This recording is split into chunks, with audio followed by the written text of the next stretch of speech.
How to connect to Spectrum mobile internet. It's pretty simple and a quick process, so let's get started with the video. If you just got Spectrum mobile and want to connect to the internet, here's how you do it easily and quickly.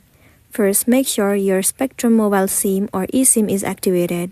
If you haven't activated it yet, you need to go to the Spectrum mobile website or use the My Spectrum app to complete activation. Once activated, turn on your phone and go to Settings. On iPhone, tap Cellular, or Android, tap Network and Internet or Connections. Next, make sure your mobile data is turned on. If the internet doesn't work right away, you may need to check your APN settings. For most of the devices, Spectrum automatically configures this. Once you are done with the settings, you need to restart your phone. After restarting, you should see 5G, LTE or 4G at the top of your screen. Simply open any of the browser and test the connection. That's it, you are now connected to Spectrum mobile internet. If this helped, make sure to like and subscribe to our channel. We'll see you in the next one.